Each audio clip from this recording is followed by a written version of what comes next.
بسم اللہ الرحمن الرحیم۔ آج کی ویڈیو میں ہم بات کریں گے ایک ایسے بادشاہ کی جس کو 1000 سال کے بعد قبر سے نکالا گیا تو کیا واقعہ رونما ہوا، وہ کس حالت میں تھا۔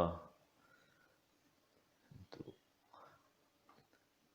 یہ جو میں واقعہ آپ کے ساتھ پیش کرنے جا رہا ہوں، یہ جو بادشاہ ہے سلطان محمود غزنوی کا۔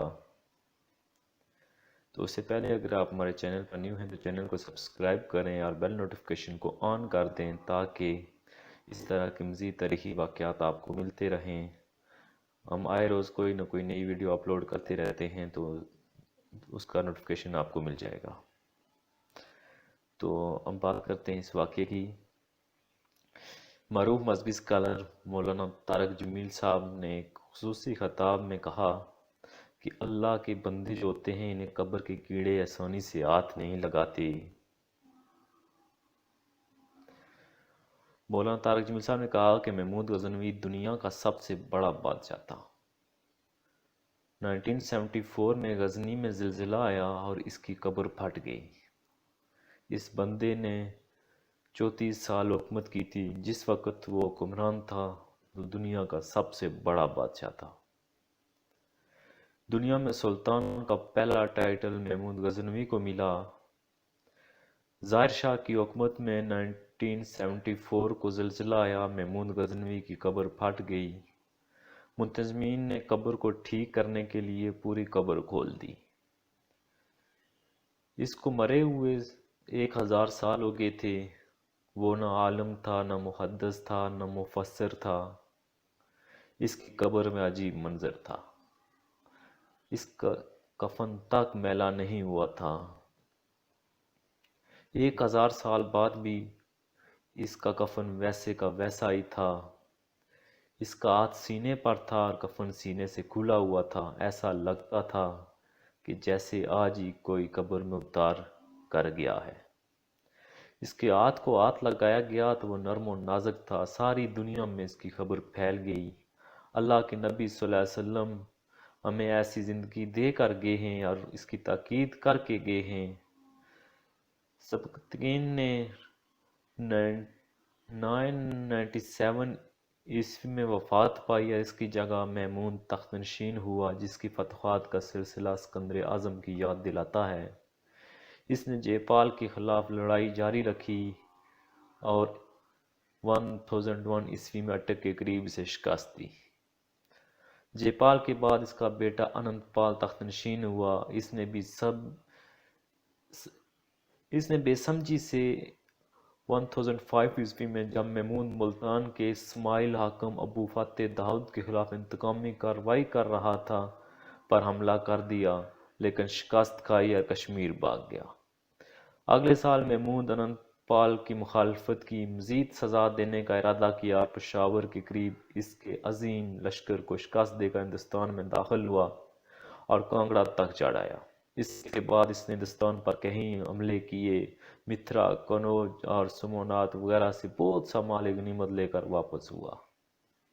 محمود نے ان مقامات پر حکومت قائم نہیں کی لیکن لاہور کی حکومت اپنے غلام ایاز کو دے گیا۔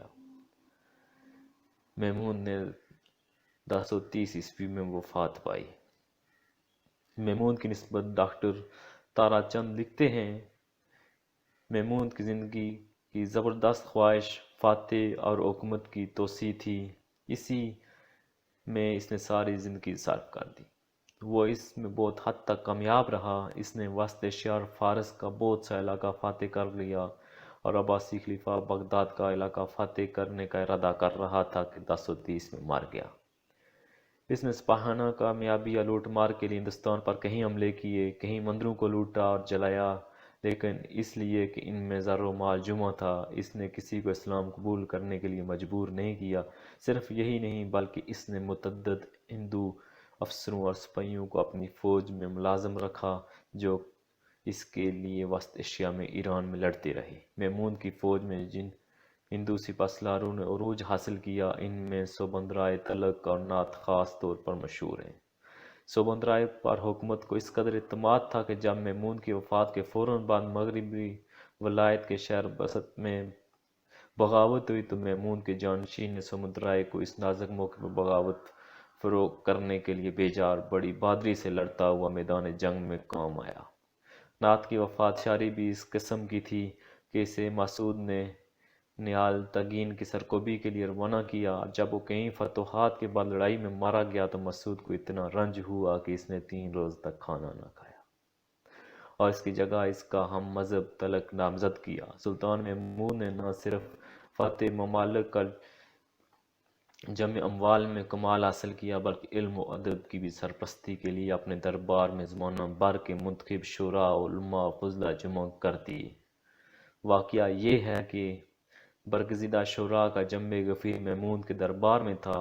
ایران و توران کے اس دوسرے فرمانروا کو میسر نہیں ہوا۔ ان شعراء کی بزلسیوں اور نکتہ آفرینیوں نے محمود کی فتوحات کو 4 چاند لگا دیے، اور وہ صرف سیاسی تاریخ میں بلکہ فارسی ادب کے اوراق میں بھی محمود اور اس کے دربار کو بلند جگہ مل گئی۔ جن شعراء نے محمود کے دربار میں شہرت پائی ان میں فردوسی، انصری، اسجدی اور فرقی خاص طور پر مشہور ہیں۔ فردوسی کے سوا باقی 3 شعراء نے ایسے اشعار لکھے کہ جن میں سلطان کی ہندوستانی فتوحات کی طرف اشارہ ہے۔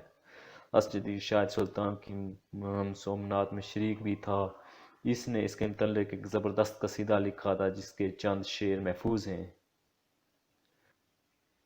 اس میں جو کچھ انہوں نے بیان میں کہا کہ محمود ایک عجیب دل گردے کا مالک اور ایک عظیم الشان قوت ارادی کا انسان تھا۔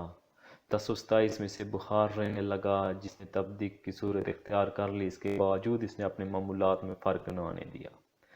دربار اور بریابی کا سلسلہ اس طرح برقرار کا خراسان سلجوقوں کو نکالا، رے کی بغاوت کو فروغ کیا۔